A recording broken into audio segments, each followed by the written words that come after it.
एक समय ऐसा आएगा जब जो चीजें आपके ऊपर प्रभुता कर रही हैं, आप उनके ऊपर प्रभुता करने लग जाएंगे यीशु के नाम में। परमेश्वर का वचन कहता है कि हमारा उद्धार अच्छे कामों से नहीं हुआ, अच्छे कामों के लिए हुआ है। We are not saved by good works, we are saved for good works. क्योंकि मैंने उद्धार पा लिया है, क्योंकि मैं परमेश्वर का बेटा हूं, इसीलिए मैं पवित्रता में जीता हूं। आमीन। चलिए यहाँ पे देखते हैं प्रभु यीशु मसीह क्या कह रहे हैं। यूहन्ना 6 उसकी 37वीं आयत में लिखा है, जो कुछ पिता मुझे देता है वह सब मेरे पास आएगा। अच्छी न्यूज़ है, पिता ने आपको यीशु को दिया, इसीलिए आप उसके पास आए। कई लोग सोचते हैं अजी हमने जी बहुत रिसर्च करी जी अपने दिमाग से, तब हमने चुना यीशु मसीह को। अरे उसने कहा तुमने मुझे नहीं चुना, मैंने तुम्हें चुना है। और क्यों चुना है?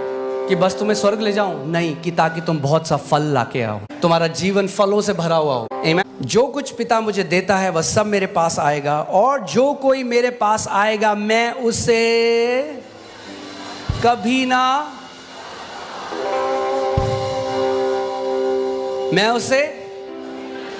ना निकालूंगा। मगर कई लोगों को लगता है यीशु मसीह जब आएंगे वापस तो बोलेंगे तू कौन है, मैं तेरे को नहीं जानता, चल निकल यहां से। जब हम बिना कॉन्टेक्स्ट के वचन को पढ़ते हैं, शैतान यीशु मसीह के पास आया वचन मरोड़ कर, और आज भी आता है वचन मरोड़ कर। जो आपने कुंवारियों का दृष्टांत सुना होगा कि यीशु मसीह उन कुंवारियों को देख के बोलता है 5 जो बेवकूफ़ थी मैं तुम्हें कभी नहीं जानता। और कई लोग डरते हैं। यीशु मसीह को स्किज़ोफ्रेनिया नहीं है, यानी भूलने की बीमारी नहीं है। वो कहता है यूहन्ना 10:27 में, मेरी भेड़ें मेरी आवाज़ को पहचानती हैं, वे मेरे पीछे हो लेती हैं और मैं उन्हें जानता हूँ।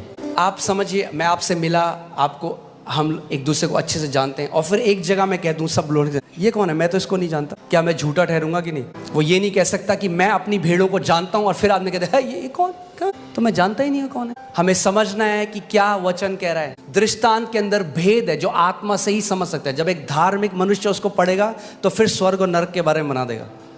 ये नहीं था वचन, पर मैं बह रहा हूं। आमीन। सो सबसे पहली बात, इस दृष्टांत में कितने तरीके के लोग हैं? केवल 2, 10 नहीं। कितने? बुद्धिमान और मूर्ख। और ये दृष्टांत कर्मों के बारे में नहीं है, क्योंकि जब दूल्हे ने आने में देरी करी तो बेवकूफ तो सो ही गई, मगर जो बुद्धिमान थी वो भी सो गई, वो भी नहीं वेट कर पाई दूल्हे की। पढ़ाया आपने ध्यान से?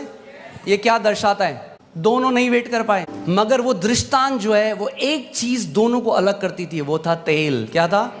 तेल। और तेल किसको दर्शाता है? पवित्र आत्मा को। रोमियो की पत्री में लिखा है जो मसीह के नहीं है उनमें मसीह का आत्मा भी नहीं है, यानी जिन्होंने नया जन्म नहीं पाया उनमें मसीह का आत्मा। ये दृष्टांत है जो बॉर्न अगेन हैं और जो बॉर्न अगेन नहीं है, जो परमेश्वर से जन्मे हैं और जो परमेश्वर से जन्मे नहीं हैं। क्योंकि प्रभु यीशु मसीह ने क्या कह रहा है? मैं तुम्हें कभी नहीं जानता था। क्या मैं कभी अपने बच्चों को, क्या आप कभी अपने बच्चों को देख के कह सकते हो अगर उनसे कोई गलती हो गई, अरे ये कौन है, मैं तो इसको कभी नहीं देखा? जब हम बुरे होकर नहीं कर सकते ऐसे, जब हम जो अभी असिद्ध हैं, परमेश्वर जो प्रेम है, आपको लगता है कि वो झूठ बोल सकता है आपको देख के कि मैंने आपको कभी नहीं जाना? इसीलिए मैंने आपको बताया था इस साल के उसमें क्या है, हमें अनुग्रह में बलवंत हो जाना है। कि कोई भी आपको देखा, मैंने कोविड आया, कई लोग कहते हैं हाँ परमेश्वर बहुत भला है, वो चले गए वहाँ, हाँ परमेश्वर कोविड भी देता है। क्या हुआ? जड़ नहीं पकड़ी थी नेचर में परमेश्वर का। क्या है? आमीन। आप समझ रहे मैं क्या कह रहा हूँ? घर किसके लिए खुला है? पुत्रों के लिए, बेटे और बेटियों के लिए घर खुला है। दास सदा घर में वास नहीं करता, मगर और हालेलुया जितनों ने उसे ग्रहण किया उसने उन्हें पुत्र होने का अधिकार दिया।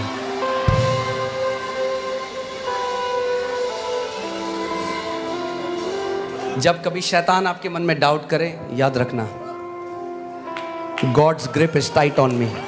परमेश्वर की ग्रिप बहुत टाइट है मेरे जीवन में। आमीन। हालेलुया। ओके, आगे। जो कोई मेरे पास आएगा उसे मैं कभी ना निकालूंगा। कभी का मतलब पता है आपको? इब्रानी में पता है? कभी मतलब कभी, यानी सेकंड कमिंग में भी। कभी ना निकालूंगा, क्योंकि मैं अपनी इच्छा नहीं वरन अपने भेजने वाले की इच्छा पूरी करने के लिए स्वर्ग से उतरा हूं। तो वो कह रहा है मैं अपनी इच्छा नहीं, मैं पिता की इच्छा। अब पिता की इच्छा क्या है? ध्यान से सुनिए इसके बाद। और मेरे भेजने वाले की इच्छा ये है।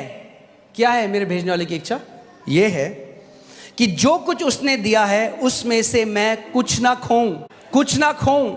और यीशु ने कहा मैं अपने भेजने वाले की इच्छा को पूरा करता हूं, और पिता की इच्छा है जितने उसने प्रभु यीशु मसीह को दिए उनमें से वो किसी को भी नहीं खोएगा। You are in safe hands, क्योंकि आप यीशु के हाथों में हो।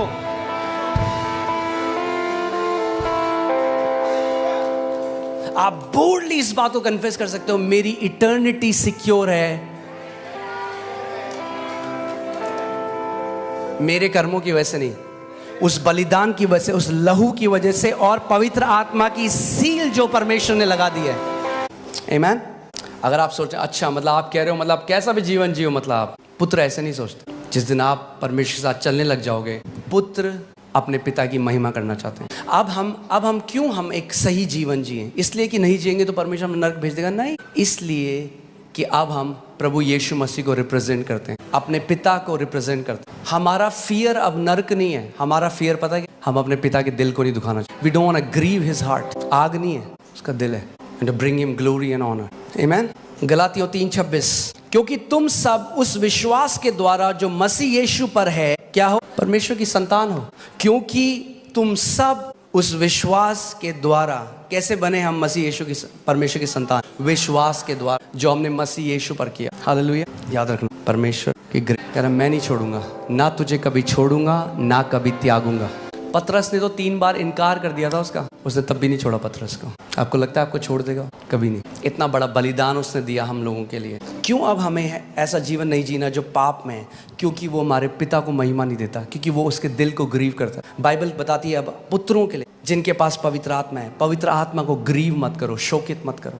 अगर मेरे कुछ करने से मेरे को पता है मेरी वाइफ ग्रीव होती है, और ये ग्रीव नॉर्मल नहीं है कि थोड़ा सा बुरा माने, ग्रीव मतलब उसको चोट पहुंचती है उसके दिल। अगर मैं कुछ ऐसा करता हूँ, फॉर एग्जाम्पल मैं घर पे शराब पीता हूँ और मेरी पत्नी को ग्रीव करती है वो चीज़, और अगर मैं उससे सच्चा प्यार करता हूँ तो मैं क्या करूँगा? मैं उसको छोड़ दूंगा। क्यों? क्योंकि मैं उसको ग्रीव नहीं करना चाहिए। ये पिता और पुत्रों के रिश्ते के बारे में, उस प्रेम के बारे में जो उसने हमसे की। आमीन। बहुत ज़रूरी है कि हम लोग स्पिरिचुअली मैच्योर हो, क्योंकि हमें समझना है इक्वेशन में केवल परमेश्वर और हम नहीं, एक कोई और भी है जो आपका दुश्मन है। क्यों यीशु मसीह ने अधिकार दिया? क्यों दिया अधिकार? बिकॉज कोई है जो आपके विरोध में है। परमेश्वर का वचन 1 पतरस 5:8-9 में कहता है कि शैतान फाड़ने वाले सिंह की तरह खोज रहा है मौका कि कैसे आपको फाड़े। इसीलिए प्रभु यीशु मसीह ने हमें क्या दिया? अधिकार दिया।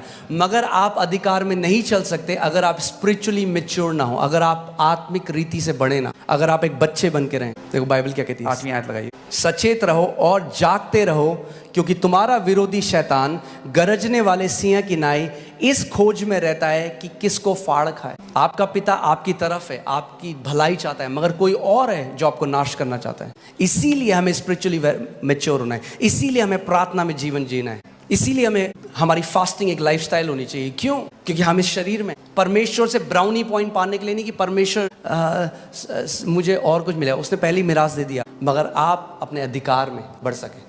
क्योंकि देखिए यहाँ क्या लिखा है, रोमियो 8:16 और 17, आत्मा आप ही हमारी आत्मा के साथ गवाही देता है कि हम परमेश्वर की संतान हैं। आप देख रहे हैं बाइबल में बार बार पौलुस इस बात को लिखता है कि हम क्या हैं? परमेश्वर की संतान है। और कई बार जब हम पढ़ते हैं संतान, लोग इसको टाइटल की तरह सोचते हैं कि मैं परमेश्वर को पिता कह रहा हूँ। वो टाइटल में पिता नहीं है, वो असली में पिता है और बेस्ट पिता है। आत्मा आप ही हमारी आत्मा के साथ गवाही देता है कि हम परमेश्वर की संतान हैं, और यदि संतान हैं तो क्या हैं? तो वारिस भी हैं। अगर आप परमेश्वर की संतान हैं तो आप वारिस भी हैं, वरन परमेश्वर के वारिस और मसीह के संगी वारिस, जबकि हम उसके साथ दुख उठाएं, उसके साथ महिमा भी पाएं। ये किस दुख उठाने की बात कर रहा है? बीमार होना नहीं, गरीब होना नहीं, ये बात कर रहा है परसिक्यूशन। जब लोग आपको सताएं कि आप मसीह के हैं, जैसे उन्होंने मसीह के साथ किया। बोलिए मैं संतान हूं, इसीलिए मैं परमेश्वर का वारिस और मसीह का संगी वारिस हूं। सो कितने लोग यहाँ जानते हैं कि आप वारिस हो? वारिस हो किस चीज के वारिस हो? सब कुछ जो परमेश्वर का है। आमीन। मगर आप गलातियों 4 में देखते हैं, अब देखिए पौलुस क्या कह रहे हैं, मैं यह कहता हूं कि वारिस जब तक बालक है, यद्यपि सब वस्तुओं का स्वामी है, तो भी उसमें और दास में कोई भेद नहीं। इसीलिए हमें वचन में रहना है, इसीलिए हमें प्रार्थना करनी है, इसीलिए हमें प्रभु में एक सही जीवन जीना है। क्यों? क्योंकि अगर आप बच्चे रहेंगे, यद्यपि आप वारिस हैं, सारी वस्तुओं के स्वामी परमेश्वर ने आपको ठहरा दिया, फिर भी एक दास की तरह जिएंगे आप। और ये जो वर्ड बालक यहाँ पे है, ये शब्द है जो ग्रीक भाषा में जिसको कहते हैं नीपियोस, एक शब्द है नीपियोस, यानी वो बच्चा जिसने अभी तक बोलना नहीं सीखा। जो छोटा बच्चा होता है जिसने अभी बोलना नहीं सीखा, अब लोग पूछते हैं बोलना सीखा है इसने, बोल रहा है भी नहीं, अभी बोलता नहीं। तो परमेश्वर कह रहा है, परमेश्वर का वचन कह रहा है कि अगर आपको बोलना नहीं आया परमेश्वर के पुत्र की तरह, तो आप एक दास की तरह जीवन जिए। इसीलिए स्पिरिचुअली मैच्योर होना एक ऑप्शन नहीं है, जरूरी है। जरूरी, आप सुन रहे हैं मेरी बात को, जरूरी है स्पिरिचुअली मैच्योर होना, वरना आपकी मिरास है आप स्वर्ग जाएंगे, प्रभु के साथ रहेंगे, मगर पृथ्वी में आप एक हारा हुआ जीवन जिएंगे। यद्यपि परमेश्वर ने आपको सारी वस्तुओं का स्वामी नियुक्त किया था, तब भी